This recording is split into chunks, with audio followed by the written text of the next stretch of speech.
매직코어에서는 이런 환자에서 가이드핀을 똑같이 꼽았습니다. 가이드핀을 똑같이 꼽고 임플란트를 심었는데 그 과정을 보면 여기에다가 세미노라 인시전을 주고 협측으로 밀고 핀을 꽂고 버칼 레벨 쪽에는 본그라프트를 하고 하방으로, 그리고 나서 임플란트를 심어놓은 모습입니다. 그래서 심자마자 템포라리 쉘로 만들어서 템포라리를 만들었습니다. 3.5개월에 파이널 보철물을 한 모습이고, 11개월에 팔로우업 했을 때 표준 필름이고, 11번과 21번에서 버칼 쪽에 코티칼본이 만들어지면서 양호한 모습을 보이고 있습니다.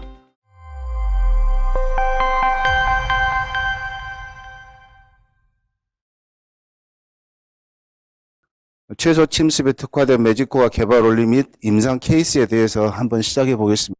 최소 침습 임플란트의 치료 개념은 연조직이나 경조직의 손상, 그러니까 가능하면 플랩을 열지 않고 플랩리스로 하거나 또는 인공재를 사용하지 않고 가능하면 수술을 한 번으로 끝내는 이러한 것들을 최소 개념이라고 하는데, 매직코어는 이렇게 세 부분으로 되어 있습니다.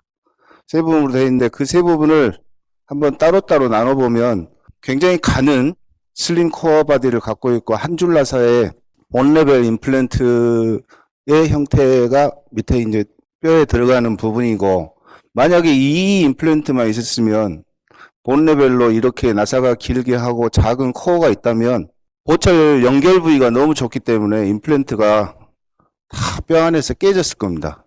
근데 그 위에다가 2mm에서 5mm 사이에 연조직에 대응하는 커프라는 부분을 다양스럽게 만들어서 이렇게 여기까지만 임플란트의 모양이 됐다면 나중에 올바른 방향으로 심어지지 않는 임플란트에서 보철을 하기가 쉽지가 않았을 겁니다. 그 위에다가 매직 포스트라는 원기둥 모양의 각진 원기둥 모양을 만듦으로써 굉장히 기계적으로 튼튼한 부분을 한 몸체로 연결하면서 지금의 이제 매직코어가 된 것 같습니다. 제가 오늘 하려는 내용이고요. 먼저 매직 포스트에 대해서 한번 봐보겠습니다. 매직 포스트는 좀 전에 말했다시피 원기둥 형태의 뛰어난 강성 일체형 구조입니다. 그리고 식립 각도가 조금 다르더라도 이렇게 연결해서 보철물을 사용할 수 있고, 또한 안쪽과 바깥쪽에서 더블 커넥션을 이룸으로써 굉장히 강력한 리텐션을 나타내는 매직 크라운을 만들 수도 있고, 또 2mm의 포스트 부분이 어버트먼트의 역할을 할 수도 있습니다. 이 매직 포스트 부분이 안쪽에서 다우웰 코어, 바깥쪽에서 우리 자연치에서 캐스팅 포스트를 만들듯이 루트 캐널 안에서 다우웰 포스트가 돼 있고, 바깥쪽에서 감싸야 되는 패롤 이펙트를 해야지만 그 루트가 잘, 지대치가 잘 사용할 수 있듯이 그러한 모양의 매직 포스트이고, 여기가 이제 크라운이 어버트먼트가 들어가면 크라운을 지지하는 부분으로 작용하게 됩니다. 또 양쪽에 인터널 커넥션과 익스터널 커넥션에 의해서 크라운이 빠지거나 유지되는 거, 그리고 안정적으로 유지될 수 있게 하는 거고, 이런 것들은 보철의 이렇게 과정들인데 나중에 여러 가지 어버트먼트를 가지고 있습니다. 그래서 어려운 상황에서도 보철을 잘 만들 수 있는 그러한 시스템을 갖고 있습니다. 스크루 리테인 타입, 스크루로 고정하는 이제 임플란트 보철물인데, 가운데 걸 보면 하이트 크라운이 너무 작은 경우 1.5mm 정도만 있어도 스크루 리테인드 보철물을 만들 수 있더라. 또 이제 세멘 타입도 마찬가지로 이렇게 각진, 경사진, 뼈 본 중심으로 임플란트를 심었을 때 많이 틀어진 상태도 세멘트 형태로 보철물을 만들 수 있더라. 근데 우리 예전에 사용했듯이 본 레벨 임플란트는 그 뼈 안에 어버트먼트를 연결하는 구조가 얇을 수 있어서 안에 깨질 수 있기 때문에 보철 중심의 임플란트를 심어야지만 롱제버티를 담보할 수 있다고 해서, 가능하면 보철 중심으로 심다 보니까 본 그라프트의 필요성이 많아집니다. 그리고 이렇게 본 중심으로 임플란트를 심었을 때 뼈 내에서 커넥션, 어버트먼트와 커넥션 부위가 부러질 수 있는 그런 메카니컬한 문제가 있습니다. 근데 이 매직 포스트는 일체형으로 원기둥 형태로 굉장히 측방력도 강하게 잘 적응할 수 있고 견딜 수 있게 만들어져 있습니다. 케이스를 보면 이분은 20번 때 보면 25, 6, 7도 임플란트를 시는데 17에서 버티컬 프랙처가 일어났습니다. 양쪽으로 못 씹으니까 가능하면 먼저 아픈 17번을 본 중심으로 이렇게 하면 임플란트에 있는 내추럴 본이 더 많기 때문에 빨리 기능을 할 수 있을 것 같아서 이렇게 보철 중심이 아닌 본 중심으로 임플란트를 심음으로써 쉽게 임플란트를 빨리 수복할 수 있었을 것 같습니다. 이렇게 원래는 본 중심으로 심게 되면 임플란트가 컨택하는 자연 내추럴 본, 알베올라 본의 양이 적기 때문에 로딩 타임이 길어질 수 있을 것 같습니다.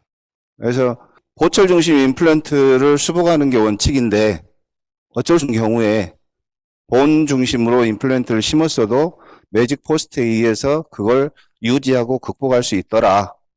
그래서 우리가 임상적으로 볼 때 보철에 의해서 해결하기 참 엇갈린 치조골의 방향이나 대합치 공간이 작을 때인데 그걸 케이스로 보면 보통은 대합치 공간이 작을 때는 매직 크라운의 세멘 형태 이게 제일 많이 사용되고 그 다음에 너무 심미적인 부위에서 잔존 치조골의 방향이 다를 때 많이 벗겨날 때는 이렇게 원바디 형태로 세멘 형태로 PFM으로 만들 수 있을 것 같습니다. 그러면 증례를 보면 잔존 유치가 남아 있어서 본 중심으로 이렇게 임플란트를 심기 위해서 가이드핀을 심어봤습니다. 근데 CT를 찍어보니까 이 가이드핀대로는 옆으로 삐져나가서 본 그라프트를 해야 되고 그렇기 때문에 본 그라프트를 피하기 위해서 본 중심으로 임플란트를 심었습니다. 이렇게 심었지만 세면 형태의 포스트를 이용해서 어버트먼트를 이용해서 이렇게 만들다 보니까 정상적인 모양의 형을 구현할 수 있었다. 또 이렇게 공간이 좁은데 40번, 15번과 26번의 수복을 위해서 내원하신 분인데 치아를 발치하고 오랫동안 놔두다 보니까 이렇게 버티컬 공간이 없어져서 46번을 엔도크라운을 하더라도 그 공간이 만만치는 않습니다. 그래서 엔도를 해놓고 상하게 임플란트 심어놓고 이렇게 공간이 부족하지만 이런 형태의 세면 형태의 보철을 통해서 극복한 증례입니다. 대구에 계시는 김민정 원장님의 증례입니다. 그래서 매직 포스트는 보철물의 안정적인 서포트나 리텐션, 스테빌리티 이러한 것들을 얻을 수 있는 원기둥 형태의 매직 포스트로서 난감한 때에도 대부분 다 극복할 수 있는 그런 특징을 갖고 있습니다. 그 다음 매직 커프를 보겠습니다. 매직 커프는 2에서 5mm까지의 길이를 갖고 있는 길이가 다양한 머신 서페이스로서 치은 형태를 예측하고 개선이 가능하고 또 연조직 친화성이 있고 페리 임플란트 소프트 티슈 실링으로 인해서 하부에 있는 스레디에 있는 치조골을 보호하는 그러한 기능을 하고 있습니다. 이 매직 커프는 술자들이 수술을 하기에 굉장히 편하게 만들어주고 임플란트가 롱제버티를 유지할 수 있도록 그 환경을 잘 유지시켜주는 중요한 부위라고 생각합니다. 치조정이 좁거나 경사진 경우 골 이식을 최소화할 수 있는데 그런 증례에 대해서 한번 봐보겠습니다. 이렇게 평평한 임플란트의 스레드가 본에 충분히 들어갈 수 있는 넓은 치조골을 갖고 있을 때는 연조직의 두께가 그 연조직의 두께로 작용하지만 매직코어에서는 이렇게 경사진 임플란트에서는 스레드가 충분히 들어갈 수 있는 본까지 그 높이를 연조직의 두께로 인식하고 긴 매직커프를 이용해서 극복할 수 있을 것 같습니다. 이러한 환자가 있었습니다. 13, 4, 5번인데 13번이 파닉이었고 3번은 이렇게 하려는데 굉장히 나이프 엣지고 본의 방향도 어, 만만치 않은 방향으로 이렇게 임플란트를 심고자 했습니다. 이걸 진단할 때 가이드펜을 했는데 파노라마상에서 3번의 위치가 원심으로 가 있기 때문에 좀 매지얼 쪽에 있는 부분에서 캡처를 하고 거기에서 임플란트가 뼈 안에 다 들어갈 수 있는 그 길이까지의 폭을 잰 다음에 거기에 연조직에서부터 폭이 있는 데까지 연조직 길이를 측정한 다음에 이러한 임플란트를 심었으면 좋겠다 라고 먼저 진단을 하고 임플란트 수술을 하게 됩니다. 그리고 이렇게 가이드핀을 꽂고 이런 시뮬레이션을 하고 연조직의 구강 내에서 보면은 3번의 위치가 파닉의 중앙에 있기 때문에 이 위치가 맞다라고 우리는 생각하고 있습니다. 하지만은 파노라마상에서 보면 가이드핀이 이렇게 상당히 원심으로 위치되어 있기 때문에 내가 구강 내에서 보는 위치하고 사진상에서 나타나는 위치가 다르다는 것을 항상 인식하고 있어야 될 것 같습니다. 우리가 만약에 본 레벨 임플란트를 심었을 때 플랩을 열고 똑같이 보이는 그대로 심다 보면 이렇게 상당히 먼 부분에 먼 쪽에 심어질 수도 있습니다. 그래서 이 가이드핀이라는 것은 내가 진짜로 임플란트를 심기 위해서 한 번 더 수술해보는 굉장히 좋은 방법이고 또 내가 구강 내에서 이렇게 오해할 수 있는 오인할 수 있는 그 위치를 가이드핀 꼽고 사진을 찍음으로써 좀 더 올바른 위치에 심을 수 있는 플랩리스 블라인드 서저리를 눈뜨고 할 수 있는 오픈 서저리로 만들 수 있는 기구라고 생각합니다. 그래서 임플란트를 이렇게 심었고 거의 뭐 플랩을 열지 않고 그냥 원하는 대로 그리고 3.5개월에 최종 보철물을 했고 원래의 CT상이고 원래는 이렇게 잇몸이 부어 있었었는데 지금 건강한 조직됐고 특히 보철물 예전에 부어 있었던 보철물의 마진과 파이널 임플란트 한 후에 보철물의 마진이 연조직의 위치가 변화가 거의 없다는 것이 플랩 서저리하고 조금 다른 면입니다. 두 번째 케이스는 류마토이드 아스라이티스로 굉장히 고용량의 스테로이드를 몇 년 동안 이렇게 복용하시고 지금도 스테로이드를 복용하고 계십니다. 그래서 본에 이렇게 힐링을 이렇게 잘 담보할 수 있는 그런 조건은 아니었어요. 그래서 가능하면 오픈보다는 클로스드 서저리를 하는 게 이 환자한테는 좋았는데 가이드핀을 이렇게 꼽고 CT를 찍고 시뮬레이션을 해보고 그 다음에 경사전에 있는 벽할 쪽에 스레드가 노출되었지만 이렇게 심고자는 안 했습니다. 안 노출되게 심고자 했는데 제가 잘 못 심은 건데 시간이 가면서 위에 있는 연조직 실링이 잘 되고 스레드에 의해서 텐팅이 일어나면서 그 위에 뼈가 올라와 있는 모습을 볼 수 있습니다. 그래서 보통은 커프가 2, 3, 4, 5를 있는데 여기에서는 경사진 알베올로 치조골로 인해서 커프 4를 썼습니다. 4mm 길이의 커프를 사용했고 32개월, 5.5개월에 보철을 했고 45개월에 4개월에 이러한 영상 그리고 32개월의 임상 사진을 보면 안정적인 모습을 보일 수 있습니다.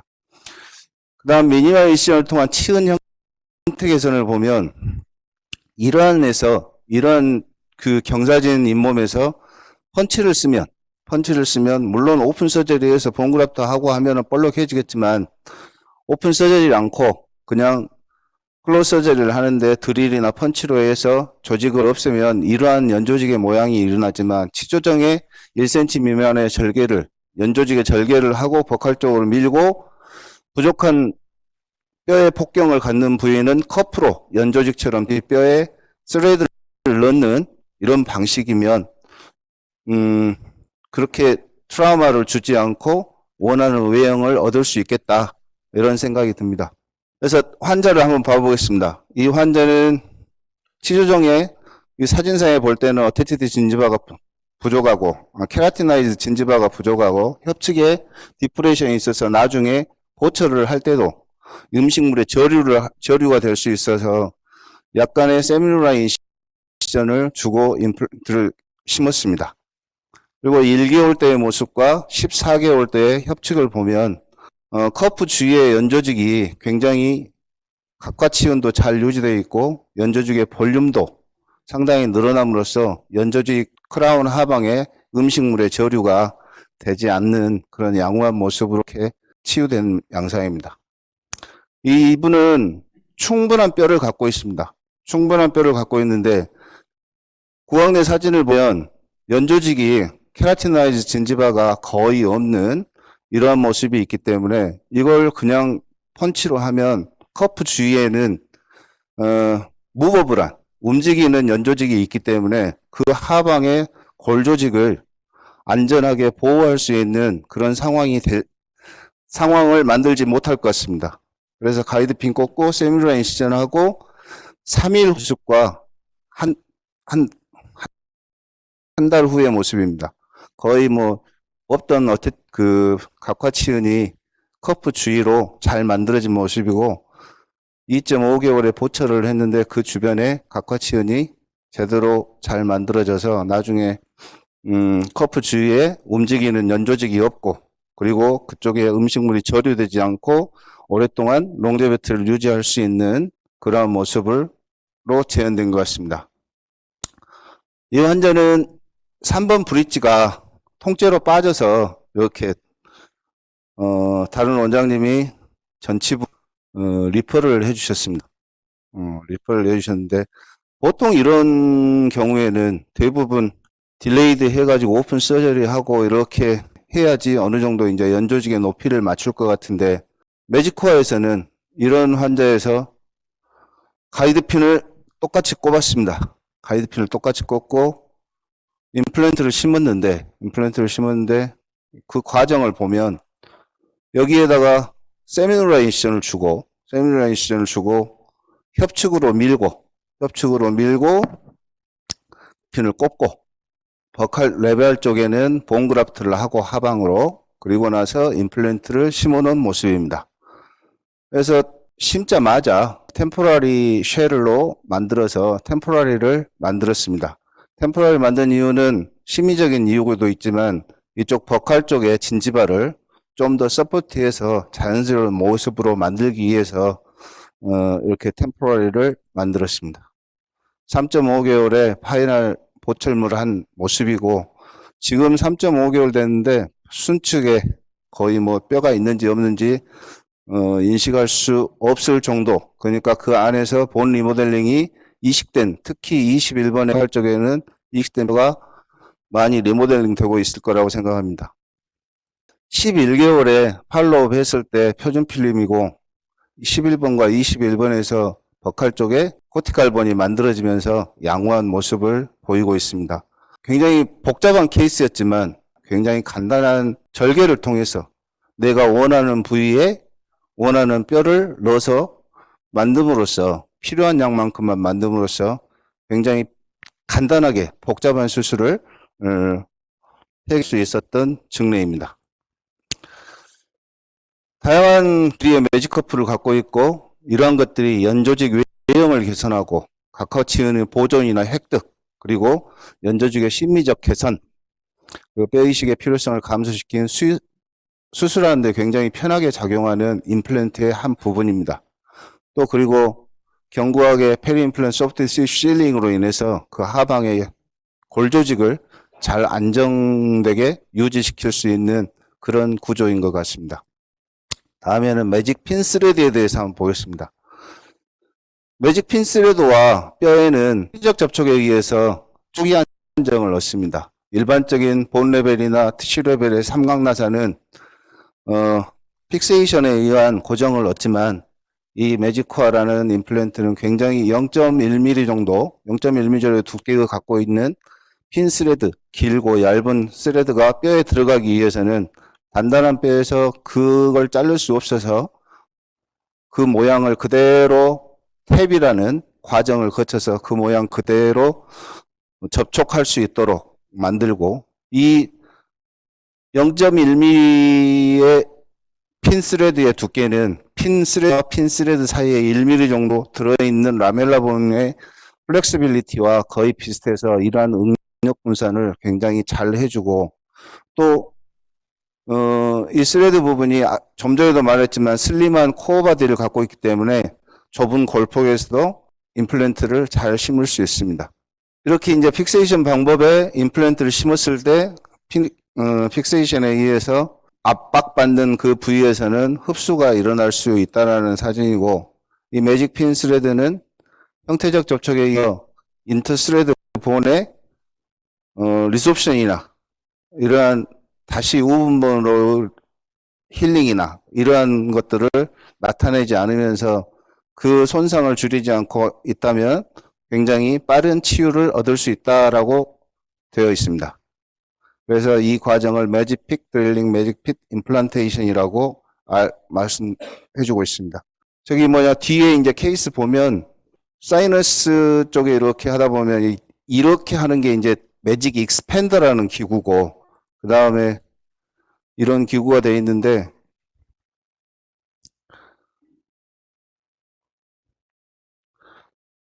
또 얘는 매직 사이너스 리프트라는 기구고요. 이건 매직 리프트라는 기구입니다. 여기 안 들어보시는 선생님들이 있어서 먼저 제가 설명을 할 때 매직 익스펜더라고 할 수도 있고 사이너스 리프터, 매직 리프터를 이렇게 설명할 수 있는데 뭔지를 모르실 것 같아서 제가 한번 띄워봤습니다. 뜬금없이. 그리고 형태적 저촉에 의한 초기 안정성에 대해서 이 핀스레드가 이런 것들을 얻을 수 있는데, 이 환자분 27번에 불편감으로 내원하셨는데 CT상에서 이러한 사이너스 플로어의 얇은 골면을 갖고 있습니다.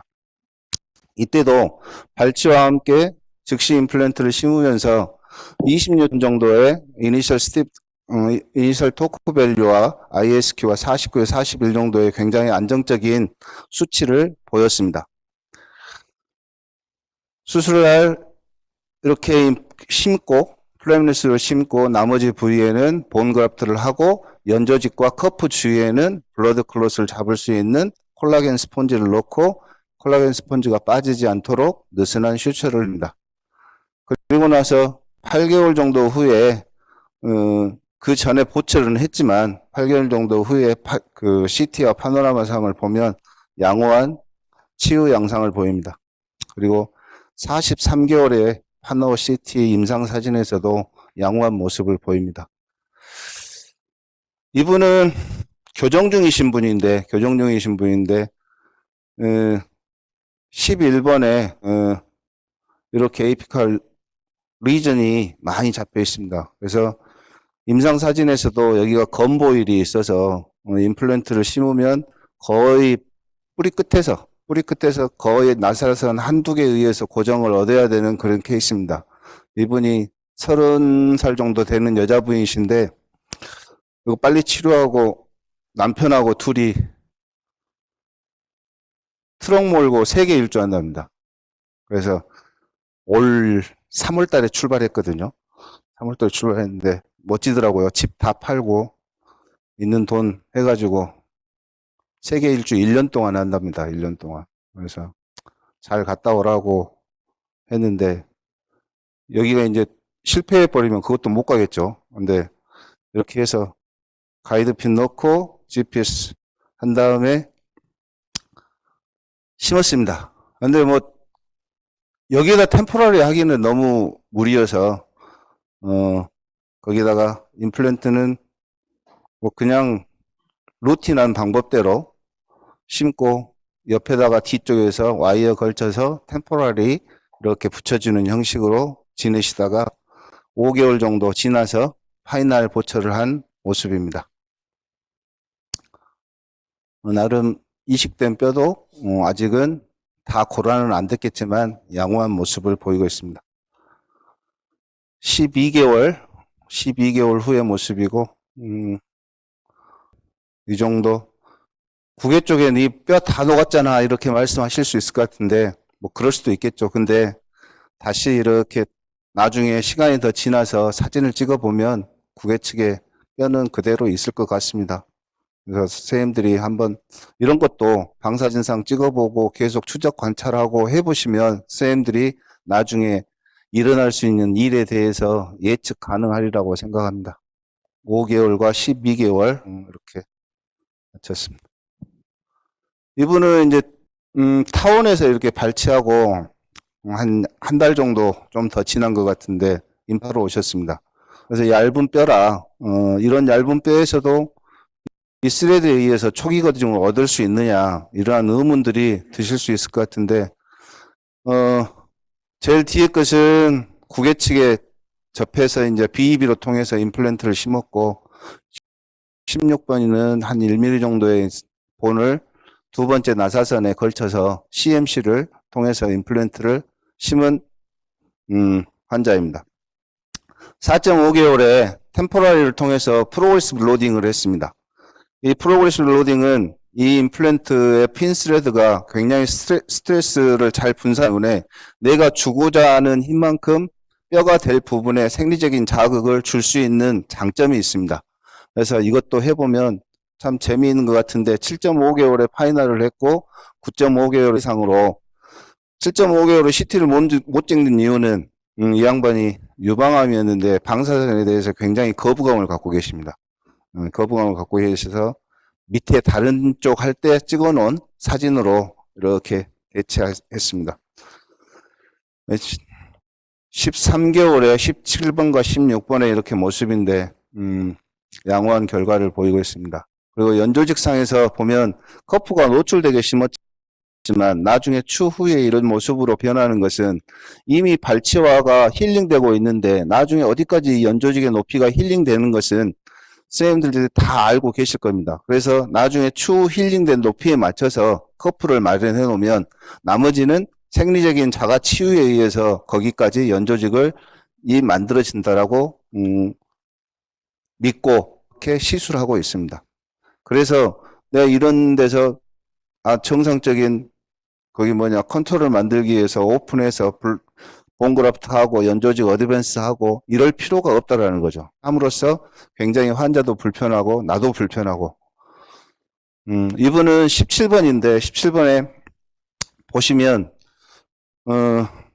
팔라탈 루트의 프랙처로 인해서 팔라탈 그 쪽에 사이너스하고 퍼포레이션이 되어 있습니다.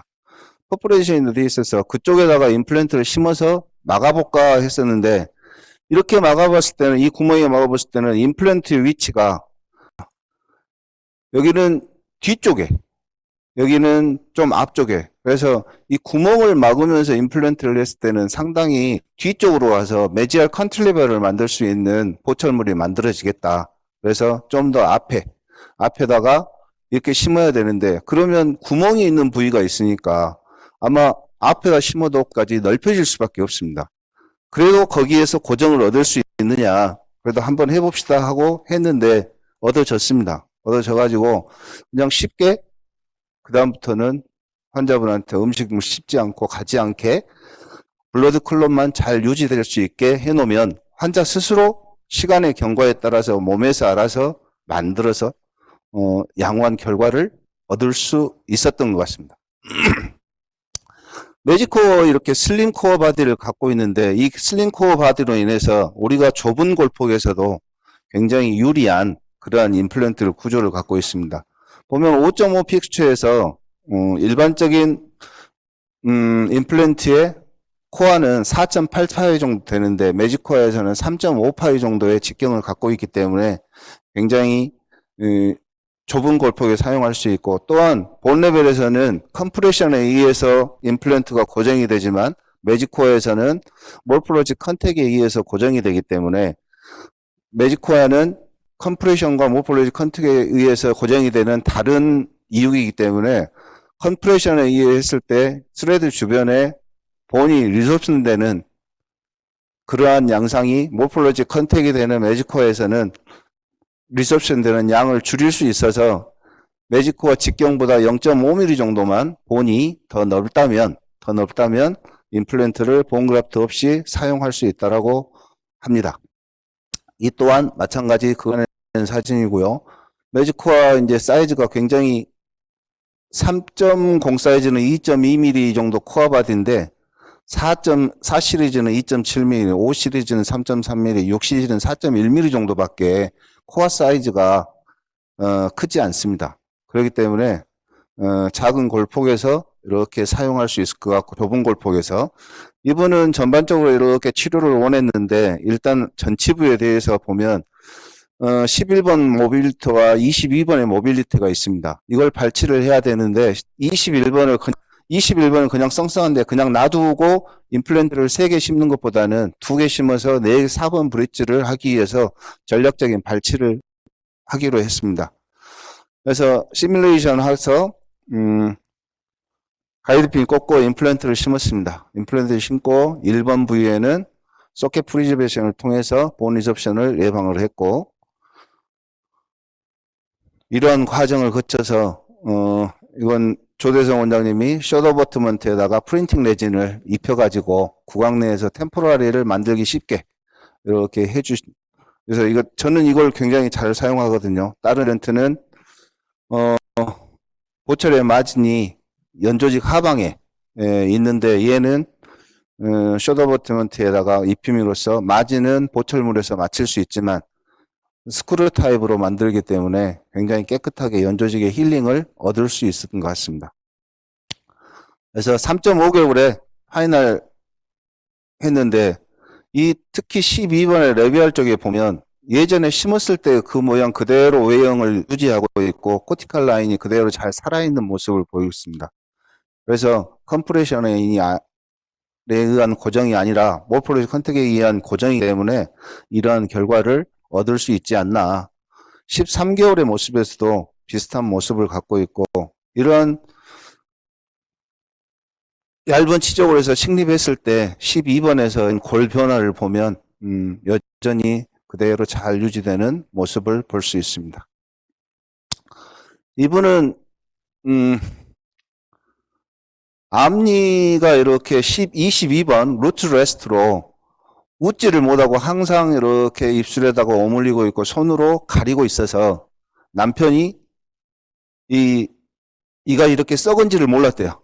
썩은지를 몰라서 또 이 환자는 무서워서 나는 못하겠다 하고 숨고 있었는데 남편의 손에 끌려서 이제 왔습니다. 그래서 체어에 앉았는데 나는 아프면 못해요. 나 안 아프게 해주면 한번 하고 하면은 다른 데도 다 하고 안 그러면 안 할 거예요 해서 22번을 내직을 했습니다. 내직은 내원 즉시 식립을 했는데, 조금 아파도 된다고 하면 어떻게든지 밑에다가 뼈 이식을 해보겠는데 아프면 절대 안 된다고 하니까 뼈 이식 없이 심기로 했습니다.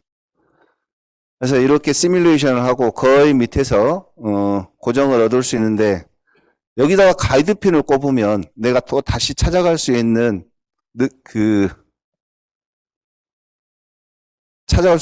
자신이 없어요. 그래서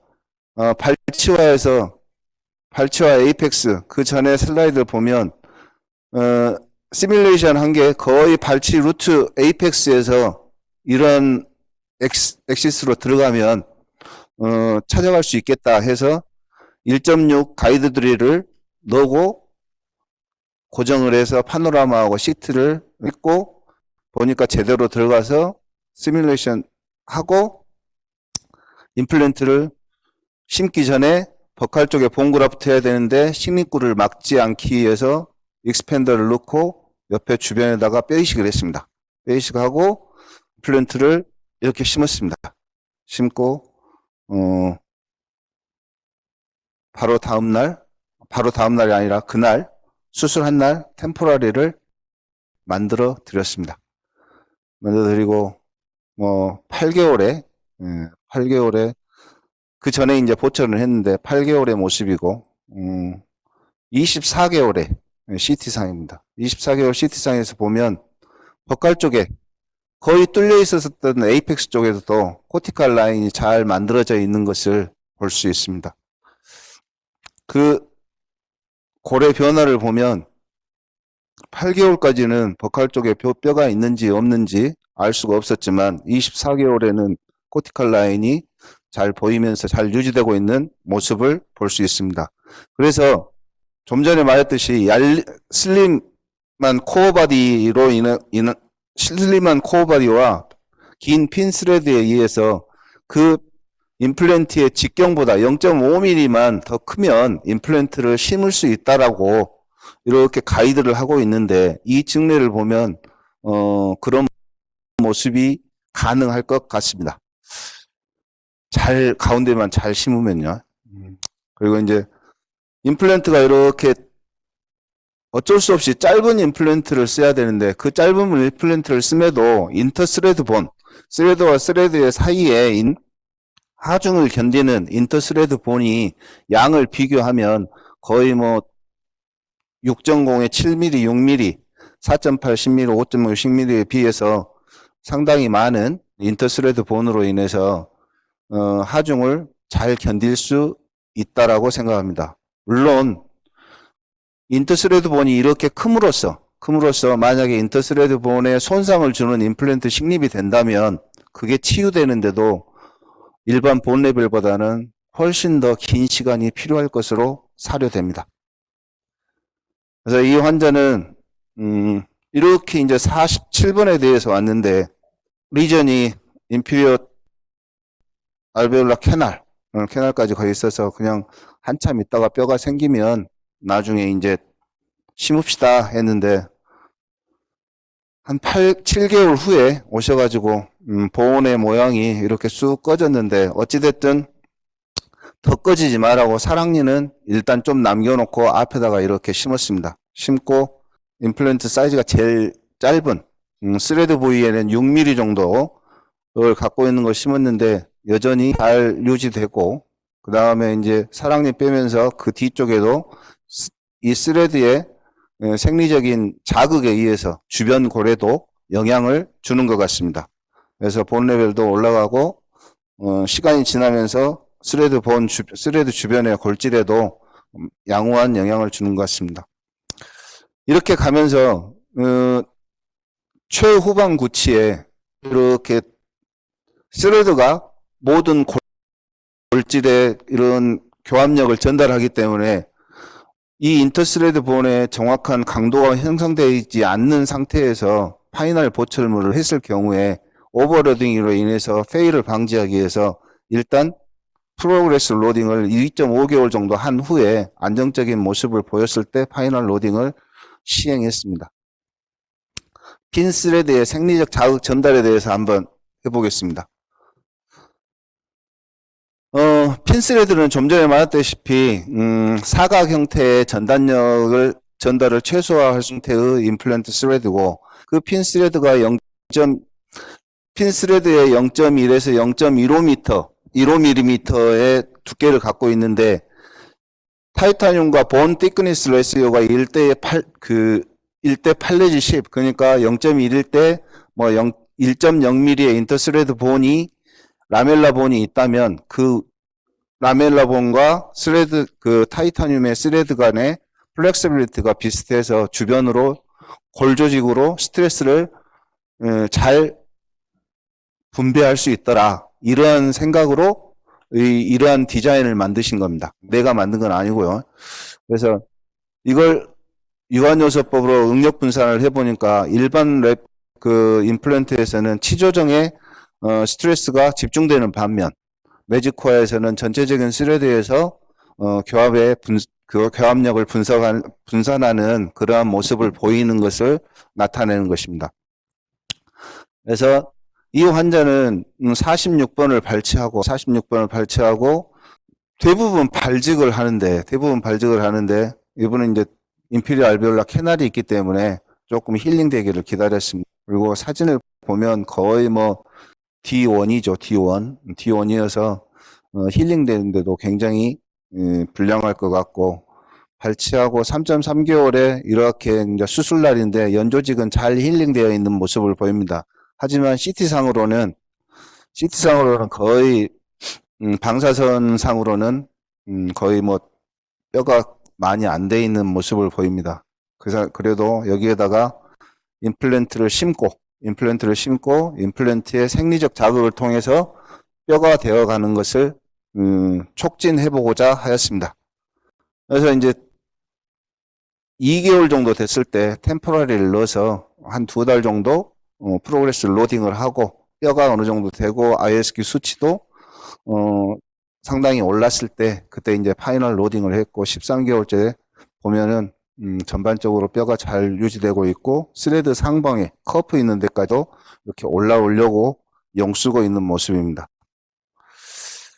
이분은 제가 매직코어를 19년 6월 달부터 이렇게 심었는데 이분은 이제 46번을 발치하고 뭐 자가고를 이용해서 본레벨 플랜트를 심고 기다리는 와중에 토요일 날 너무 아프다고 오셨어요.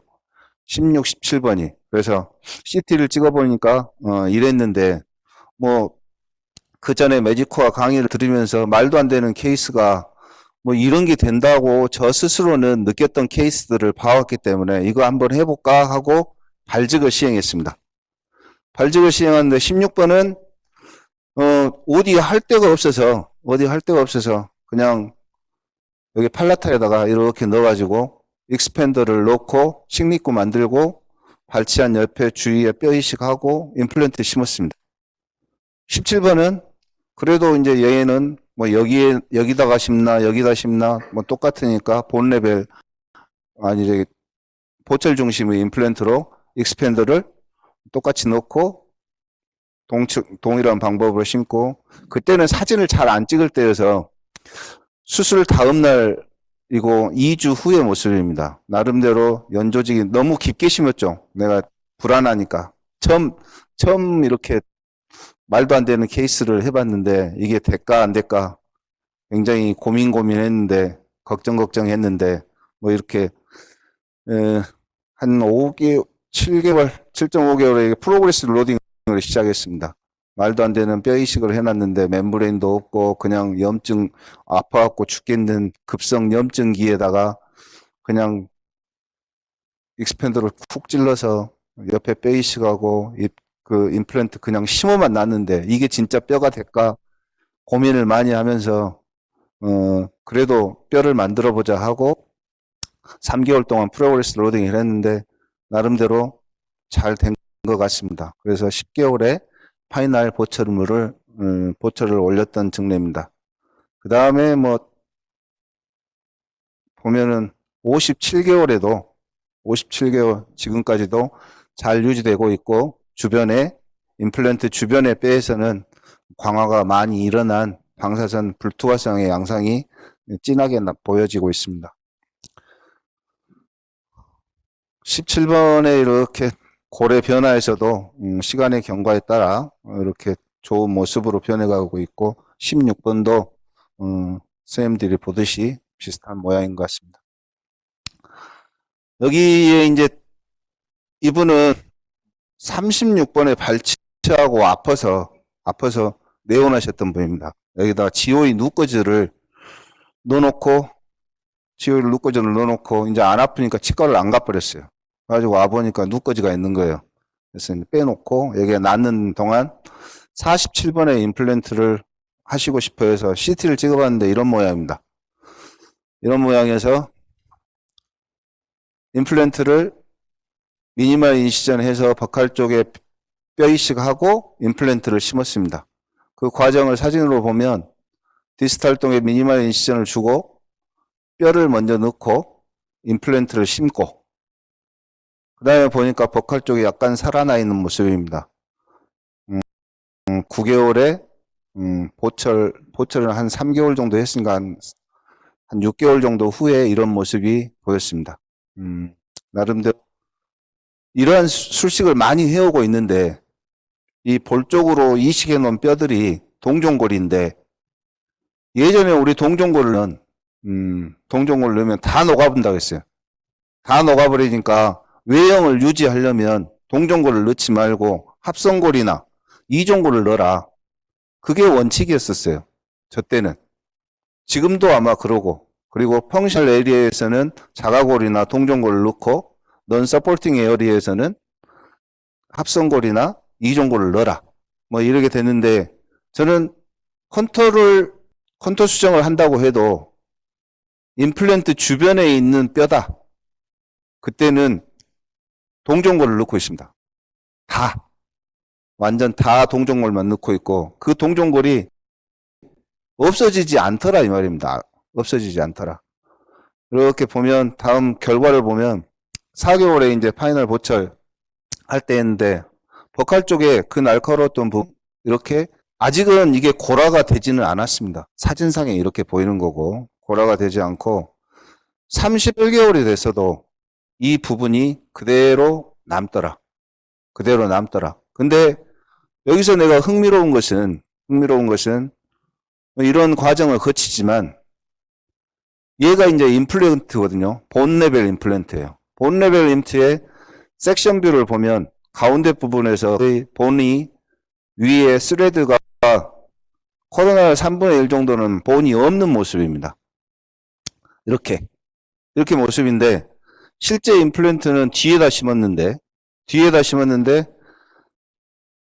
나중에 경과를 지켜보니까 얘가 21년 8월 20일, 얘가 24년 10월 10일, 38개월 정도 후에 이렇게 본을 보니까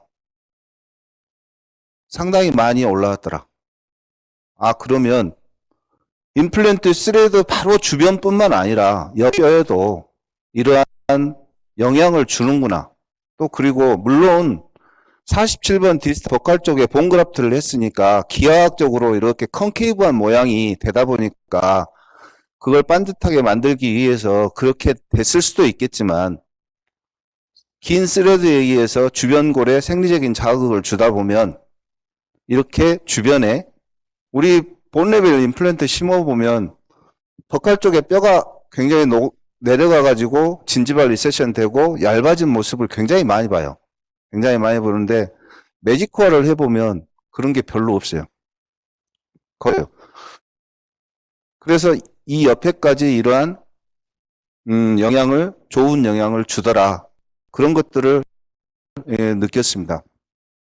그래서 이제 버칼 쪽에 보면 실은 제일 처음에 시작할 때는 이 쏙 들어가 있는 모습이 거의 굉장히 깊었거든요. 근데 내가 사진을 못 찍었습니다. 그때는 뭘 느끼지도 못할 때였으니까. 근데 38개월째 뭐 색깔은 꼭 염증이 있게 보이는데 염증은 아닌 것 같습니다. 뼈가 저렇게 잘 유지된 거 있는 거 보면 염증 됐으면 다 녹아버렸을 건데 매직 핀스레드는 한 줄로 된 사각 나사로서 초기 안정성, 좁은 골폭에 유리하고 전체적으로 분산함으로써 자극 전달이 유리하고 자극 전달은 술자에 의해서 어떤 보철물을 만들 때 너무 과도한 힘이 전달되게 만들면 그 스레드 전체에 오버로딩이 되면서 그 주변 거를 파괴시킬 수밖에 없죠. 그래서 그게 안 좋은 영향으로 나타낼 수도 있는 해부학적인 모습이지만 이게 우리가 술자가 그 로딩의 크기를 결정해서 잘 정해준다면 양호한 생리적인 자극을 그 주변 뼈에다가 전달할 수 있는 모양을 갖고 있다라고 생각합니다. 그래서 20골의 모델링과 리모델링을 촉진하고 그리고 20골 성숙 후에도 지속적인 생리적인 자극을 술자에 의해서 유지시킬 수 있다라고 이렇게 생각합니다. 그래서 이제 이러한 것들을 이용해서 환자를 보면 최소 침습 임플란트를 이용한 환자 증례를 한번 봐보겠습니다. 이러한 환자가 있는데 이분은 건설업에 종사하신 분이라 비 올 때만 나타날 수 있습니다. 그래서 이제 문제점은 오살 캔팅이 있고 아치 어시메트리가 있고 그리고 치은 퇴축이 상당히 많이 있는 부분도 있고 치은 라인이 불규칙하고 그리고 26번은 임플란트가 플로팅 돼 있고 그리고 하악에는 굉장히 심한 프레넘이 이렇게 자리 잡고 있습니다. 구강 내 소견입니다. 치료 계획은 여기는 뭐 다시 재보철하고 위에는 4개의 임플란트로 아래는 전치부에 3개 뒤에 2개를 해서 가능하면 빨리 로딩을 템포러리는 바로 그날 식립 즉시 이렇게 만들어 드리기로 했습니다. 그래서 본 상태를 보면 그렇게 뭐 나쁘지는 않습니다. 43번이 제일 나쁜 것 같고 그래서 상하게 임플란트를 이렇게 심었습니다. 심었는데 임플란트의 방향을 보면 얘가 제일 불량하죠. 2번이. 그래서 상당히 레비오 버전 되게 심어져 있어서 이 버칼 쪽에 라비알 쪽에 본이 굉장히 얇아서 이쪽이 녹아버리면 어쩔까 하고 걱정을 많이 했던 케이스입니다. 근데 수술할 때는 여기에 굉장히 부종이 있었고 여기는 진지발 리세션이 있었고 그래도 내가 원하는 임플란트의 위치, 크라운의 위치를 같은 높이로 심기 위해서 노력했습니다. 그래서 13번의 위치는 커프가 노출되게, 12번은 깊게 이렇게 균일하게 심으려고 노력했고, 심자마자 템포라리를 체어 사이드에서 만들었습니다. 진지발 리세션 돼 있던 이붓은 콜라겐 스펀지를 넣고 빠져나오지 않도록만 슈처를 해놨고 생리적인 치유에 의해서 만들어지도록 이렇게 수술했습니다. 그 다음에 이제 하악 수술인데, 하악은 매직코어가 좋은 것이 그 커프에 연조직 실이 만들어지면 그 다음부터는 그 연조직 실들을 다시 만들 필요가 없습니다. 유지만 되면. 근데 이렇게 헤비 프로넴이 있으면 연조직 실이 만들어지기도 어렵고, 만들어진다고 해도 프레넘에 의해서 잡혀서 움직여 버리기 때문에 임플란트의 롱제버티를 담보할 수 없습니다. 그래서 가능하면 임플란트를 식립하는 수술날에 이 이모바일 연조직은 서브티티는 그냥 픽스 되게 조금 조절을 해주는 게 좋다라고 생각합니다. 그래서 43번은 뼈가 얇았는데 거기다가 벅갈 쪽에다가 뼈 이식하기 위해서 세블라 했는데 이 조직이 단단하지 않아서 술자의 미수로 찢어져 버렸습니다. 그래서 넉넉하게 뼈 이식은 못하고, 그리고 34번과 36번은 발치한 지 며칠 안 됐는데 뼈 이식 없이 그냥 식립했습니다. 식립만 하고 보면은 43번에 뼈 이식이 좀 부족한 거, 그리고 34번, 36번 발치와에 그냥 식립해 놓은 모습입니다. 그래서 3개월에 상하게 템포러리를 교합평면에 맞춰서 20번 때까지 같이 해서 만들었고, 한 5개월 정도 걸쳐서 이러한 결과를 얻었는데, 5개월 정도 이제 제일 걱정되는 부위는 22 이제 라비알 쪽인데, 라비알 쪽에 그대로 잘 유지되고 있는 모습이 임플란트의 커프 부분에서 연조직 실이 잘 유지되면서 안정적으로 되고 있지 않나. 여기에서는 43번 그리고 34번, 36번에 이제 발치하고 뼈 이식 안 한 부분, 그 부분이 어떻게 힐링되는가를 보고 있는데, 43번은 역시 조금 더딘 것 같습니다. 34번, 36번은 잘 만들어지고 있고, 5개월 정도 후에 이제 파이널 더 고철한 모습이고요. 하악 모습입니다. 진지발 리세션 되어 있는 부분도 거의 뭐 비슷하게 이렇게 되고,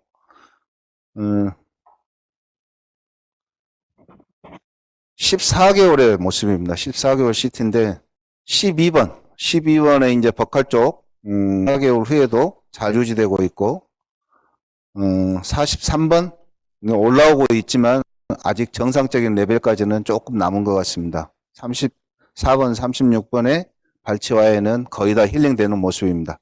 그래서 19개월째 이렇게 임상사진이고, 상하에서 22번 라비알 쪽에 노출되었던 그것들이 없어지지는 않았지만 그대로 더 나빠지지는 않는 모습이고, 43번에 진지발 리세션으로 인해서 보온 그라프트가 제대로 안 된 그 부분은 진지발 옹그로스여 서비칼 마진이 연조직이 만들어진 모습을 볼 수 있습니다.